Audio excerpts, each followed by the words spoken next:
ரொம்ப சிம்பிளா ரொம்ப ஈஸியா தயிர் உருளைக்கிழங்கு வச்சு ஒரு குருமா செஞ்சிருக்கேன். டப்புன்னு செஞ்சிடணும்னு சொல்லிட்டு நீங்க ஏதோ ஒரு ரெசிபி தேடிட்டு இருக்கீங்கன்னா இந்த ரெசிபி மட்டும் தான் உங்களுக்கு ஏத்த ஒரு ஆப்ஷனு.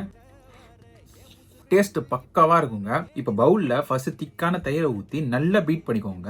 சின்ன சின்ன லம்ஸ் கூட இருக்கக்கூடாது. ஒரு மோர் கன்சிஸ்டன்சிக்கு எடுத்துட்டு வந்துருங்க. இப்ப பவுல்ல 1 ஸ்பூன் மஞ்சத்தூள், 2 ஸ்பூன் மிளகாத்தூள், 1 ஸ்பூன் மல்லித்தூள், 1 ஸ்பூன் கரம் மசாலா சேர்த்து தண்ணி விட்டு நல்லா திக்கான பேஸ்டா கலக்கிக்கோங்க. குட்டி உருளைக்கிழங்கா இருந்தா ஒரு 4 உருளைக்கிழங்கு, பெருசா இருந்தா 2 போதும். இது ரெண்டுத்தையும் நல்லா வேக வச்சு கையாலே மசிச்சுக்கோங்க. ரொம்ப மசிக்கணும்னு அவசியம் இல்ல. இப்ப கடாயில எண்ணெய் விட்டு சோம்பு, ஜீரகம், காஞ்ச மிளகா, சின்ன சின்ன கட் பண்ண பூண்டு போட்டு நல்லா வதக்கிக்கோங்க. அப்புறம் நம்ம இந்த கலக்கி வச்சிருக்கோம்ல மசாலா, அந்த மசாலாவை ஊத்தி இப்ப இந்த மசாலால எண்ணெய் பிரிஞ்சு வந்ததுக்கு அப்புறம் நம்ம வேக வச்சு வச்சிருக்கோம்ல உருளைக்கிழங்கு, அதை போட்டு நல்லா மசாலா ஃபுல்லா கோட் ஆகிற அளவுக்கு மிக்ஸ் பண்ணி விட்டுருங்க. ஆசா சிம் பண்ணிட்டு தயிர் நம்ம மிக்ஸ் பண்ணி வச்சிருக்கோம்ல அந்த தயிரை ஊத்தி ஸ்லோவா கலந்து விடுங்க. வேகமா கலந்து விட்டா தயிர் திரிஞ்சிரும். லேசா அந்த தயிர் கொஞ்சம் கொதிச்சு வரும். அந்த டைம்ல அடுப்பு ஆஃப் பண்ணிட்டு உப்பு சேர்த்து கொத்தமல்லி தூவி நல்லா மிக்ஸ் பண்ணிட்டு இறக்கினா சூப்பரான ஆலு தயிர் குருமா ரெடி. இந்த ஸ்டைல்ல நீங்க ட்ரை பண்ணிட்டு எப்படி இருக்குன்னு கமெண்ட்ஸ் சொல்லுங்க.